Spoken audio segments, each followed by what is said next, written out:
Bonjour. À l'occasion de la 2e année du synode sur la famille, je viens vous présenter ce livre. Croire, espérer, aimer avec les messages de Medjugorje. En effet, en vivant les messages de Medjugorje, toutes les humbles réalités de la vie de famille sont comme transfigurées. Même le travail, les vacances. Je vais vous lire quelques messages.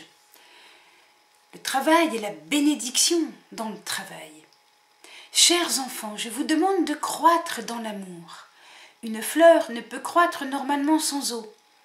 De même, vous, chers enfants, vous ne pouvez croître sans la bénédiction de Dieu. Vous devez rechercher de jour en jour la bénédiction pour pouvoir grandir normalement et pour pouvoir accomplir tout travail avec Dieu.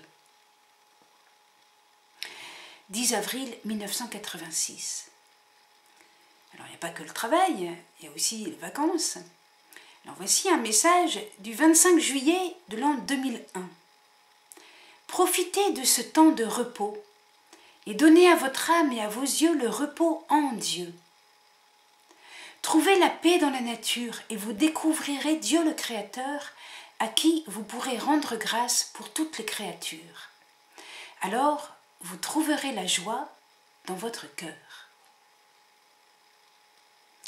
Et aussi, nous avons des temps simplement de détente, et notamment, si possible, en famille. Je lis ce message du 25 avril 1993, donc au printemps. Allez dans la nature et regardez comment la nature s'éveille.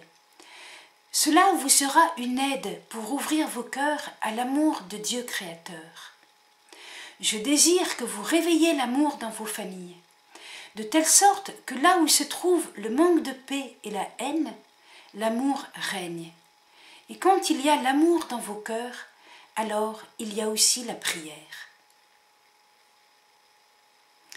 Nous disons souvent que Noël est une fête de famille. Marie nous invite à ce que cette fête de famille soit authentique, sans attacher d'importance aux choses matérielles. 5 décembre 1985.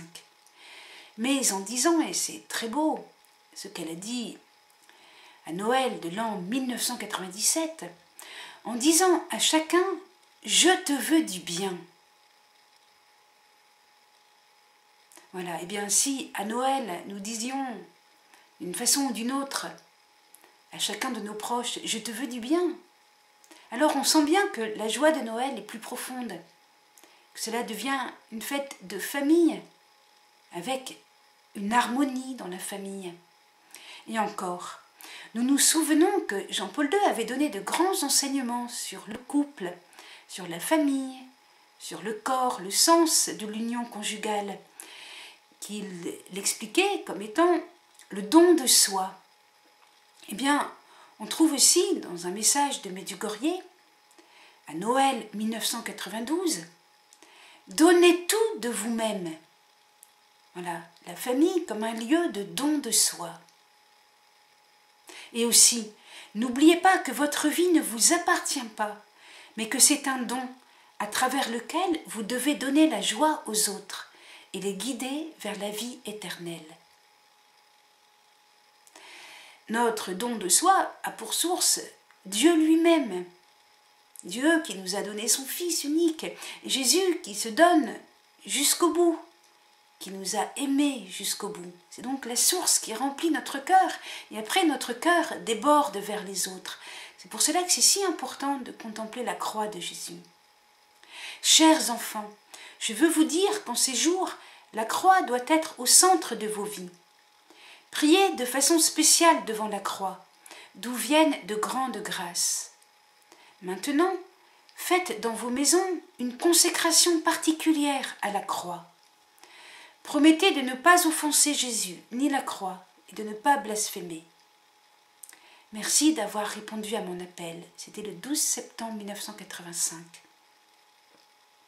Marie va jusqu'à demander le jeûne et la prière dans vos familles, c'est-à-dire le jeûne au pain et à l'eau le mercredi et le vendredi, que l'on peut vivre en famille, bien sûr en respectant les enfants et les vieillards avec lesquels il faut s'adapter, de même avec ceux qui prennent des médicaments, ceux qui ont telle ou telle maladie. Alors, le jeûne, c'est important, elle insiste plusieurs fois, Marie, sans doute parce que notre époque traverse des problèmes graves. Marie voit les choses avec le cœur. Et quand on voit les choses avec le cœur, on ne s'occupe pas de productivité. Et alors, elle valorise les personnes âgées. Surtout sont importants les anciens dans la famille. Incitez-les à prier. 24 avril 1986. Et la prière ne concerne pas seulement les personnes âgées. Marie nous dit, une famille ne peut pas dire qu'elle est dans la paix si elle ne prie pas chaque jour.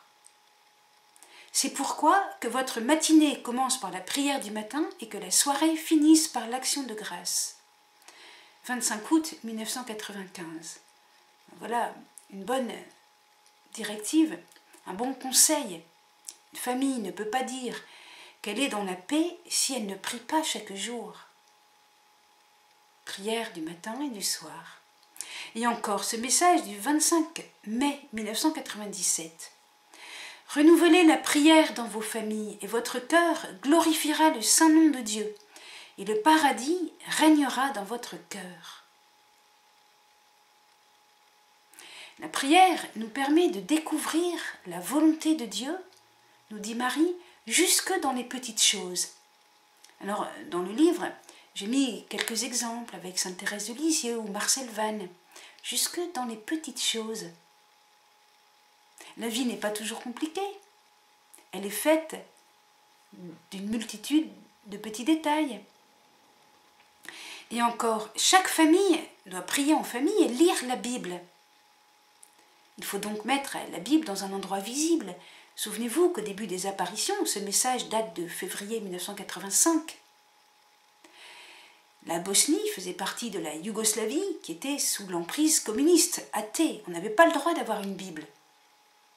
Et justement, les apparitions de Medjugorje ont encouragé les gens à aller rechercher les Bibles cachées dans des petites cachettes souterraines au fond des jardins et à lire la Bible.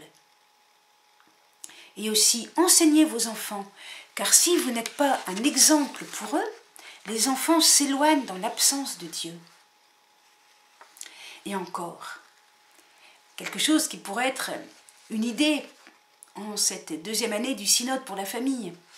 Priez pour l'effusion du Saint-Esprit sur vos familles et sur vos paroisses. Priez, vous ne le regretterez pas. Dieu vous donnera des dons pour lesquels vous le glorifierez jusqu'à la fin de votre vie terrestre. Alors, est-ce qu'on ne peut pas justement prier l'effusion du Saint-Esprit tous ensemble, toute la famille réunie? Ou encore plusieurs familles réunies dans la paroisse. Et encore, vivez mes messages et ainsi vous verrez les miracles de l'amour de Dieu dans votre vie quotidienne. Quelle belle promesse encourageante. Alors, faisons connaître les messages. Offrons le livre, par exemple. Et encore, enfin, faire connaître les messages, c'est pas seulement offrir un livre, c'est vivre les messages. C'était un petit peu une boutade que je faisais pour vous dire d'offrir le livre. Mais plus important que le livre, vivre, mettre en pratique. Car à ce moment-là, vous devenez un message vivant, un livre vivant. Et c'est bien plus important. Enfin, Marie nous dit, je vous invite aujourd'hui à la prière de consécration à Jésus. Et ensuite, à la consécration à mon cœur immaculé. Consécration à Jésus, consécration à Marie, à son cœur immaculé. Je souhaite que vous vous consacriez personnellement, mais aussi en tant que famille et que paroisse. Message du 25 octobre 1988. Là aussi, nous avons quelque chose que nous pouvons très bien mettre en œuvre pendant cette seconde année du synode pour la famille. Une consécration en tant que famille et en tant que paroisse. Voilà, alors ce ne sont que quelques jalons, vous trouverez encore bien d'autres choses dans ce livre et des catéchèses aussi de Jean-Paul II par exemple. Merci, au revoir. À bientôt.